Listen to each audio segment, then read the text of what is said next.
शातिर अपराधी कोई मौका नहीं छोड़ते और त्योहारों का सीजन तो उनके लिए और भी बड़ा मौका होता है। इसी दौरान दिल्ली के मशहूर पालिका बाजार से आज एक अजीब सी खबर आई। ये कहें कि खतरे की घंटी बजी। पालिका बाजार में, दिल्ली का जो पालिका बाजार है, यहाँ पर एक जैमर बिक रहा था। पालिका बाजार की एक दुकान में बिक्री के लिए लाया गया और जैमर बेचने वाले दुकानदार रवि माथुर को पुलिस ने गिरफ्तार कर लिया। जैमर, आपको बता दें, जैमर का इस्तेमाल होता है कि आसपास के एक निश्चित दायरे के सारे मोबाइल फ़ोन काम करना बंद कर देंगे। तो इस जैमर का इस्तेमाल सुरक्षा एजेंसियां ही करती हैं। कैसे एक आम दुकान पर बिकने के लिए पहुंच गया, ये अपने आप में एक बड़ा सवाल है। जिस दुकानदार रवि माथुर को गिरफ्तार किया गया, उसने बताया कि ये उपकरण उसने लाजपत राय मार्केट से 25,000 रुपये में खरीदा और ऊंचे दाम में बेचने की कोशिश में था।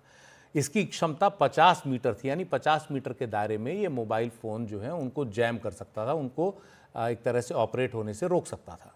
दुकानदार के पास कोई दस्तावेज भी नहीं मिले इससे जुड़े हुए। दिल्ली पुलिस ने टेलीकॉम डिपार्टमेंट को इसकी जानकारी दी। साथ ही दिल्ली के बाकी बाज़ारों में भी अब ये जांच चल रही है कि कैसे इस तरह का कोई उपकरण बाज़ार में, खुले बाज़ार में आ गया और प्रतिबंधित है खुले बाज़ार में ये जो उपकरण है। और दिल्ली पुलिस ये पता लगाने की कोशिश कर रही है कि कहाँ से इसे क्यों लाया गया, क्या इसके पीछे कोई साजिश तो नहीं थी। अभी हम हर जगह मार्केट्स में, शॉप्स पे, सब जगह वेरिफिकेशन कर रहे हैं। इन्हीं वेरिफिकेशन के दौरान हमें एक शॉप पे एक सस्पिशियस आर्टिकल दिखाई दिया, जिसकी अभी वेरिफिकेशन जारी है, जिसको देखने से ऐसा लग रहा है कि वो मोबाइल सिग्नल जैमर की तरह एक्ट करता है। अभी उसकी इन्वेस्टिगेशन और वेरिफिकेशन जारी है। हम तमाम से बताते हैं, अगर वो कहीं पे भी किसी सस्पिशियस आर्टिकल को, इंसान को या अनअटेंडेड बैग को इस तरीके देखें तो तुरंत पुलिस को बताएं। और इस पूरे मामले पर ज़्यादा जानकारी दे रहे हैं हमारे सहयोगी मुकेश सेंगर।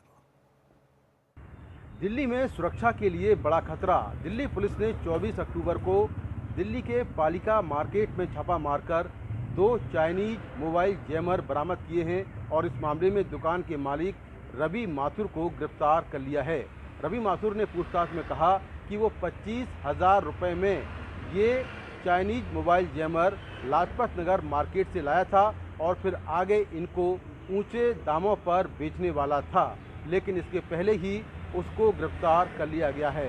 दिल्ली पुलिस के मुताबिक ये जो मोबाइल जैमर हैं, इनकी क्षमता करीब 50 मीटर तक है, यानी कि 50 मीटर के दायरे में कोई भी मोबाइल काम नहीं करेगा। पुलिस का कहना यह है कि इस तरह के मोबाइल जैमर कई कंपनियां इस्तेमाल करती हैं, जिससे वो एक कमरे में अपने सभी कर्मचारियों के मोबाइल बंद कर दें, जिससे कि उनका फोकस काम पर हो। लेकिन ये जो मोबाइल जैमर हैं, ये सुरक्षा के लिहाज से एक बड़ा खतरा है, क्योंकि किसी वारदात के समय अगर इनका इस्तेमाल किया गया तो उस इलाके में तमाम मोबाइल बंद हो जाएंगे और ऐसे में पुलिस को वहाँ का जो कम्युनिकेशन है उसको ट्रैक करने में बड़ी परेशानी होगी, क्योंकि ना तो वहाँ से कोई मैसेज भेज सकता है, ना कोई कॉल कर सकता है और ना ही कोई वहाँ से ऑनलाइन काम हो सकता है। तो वहाँ पर वहाँ का जो कम्युनिकेशन है उसको ट्रैक करने में काफ़ी मुश्किल होगी।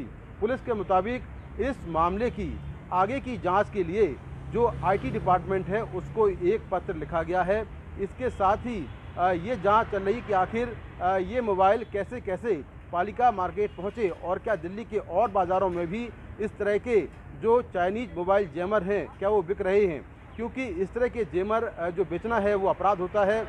उसके लिए एक प्रॉपर लाइसेंस लेना होता है। जो कैबिनेट सेक्रेटरीट है उसकी कुछ गाइडलाइंस हैं, उनके मुताबिक ये मोबाइल जैमर बेच सकते हैं और इसको लेकर जो दिशा निर्देश हैं वो पहले से जारी हैं। ऐसे में कोई भी इंडिविजुअल इस तरह के चाइनीज मोबाइल जैमर नहीं बेच सकता है। इसलिए दिल्ली पुलिस ने दुकान के मालिक को गिरफ्तार कर लिया है और इस मामले में आगे की जांच के लिए आईटी डिपार्टमेंट को पत्र लिखा है। तो सुरक्षा के लिहाज से ये जैमर एक बहुत बड़ा खतरा है, क्योंकि दिल्ली में हाल ही में सीआरपीएफ स्कूल के बाहर ब्लास्ट हुआ है और ऐसे में दिवाली का सीज़न भी है, फेस्टिव सीजन है। दिल्ली में आतंकी खतरे का अलर्ट पहले से है और ऐसे में इस तरह के जैमर मिलना अपने आप में सुरक्षा के लिए बड़ा खतरा है। अब दिल्ली पुलिस इस पूरे मामले में अपनी जाँच को आगे बढ़ा रही है। नई दिल्ली से मुकेश सिंह सेंगर, एनडीटीवी इंडिया।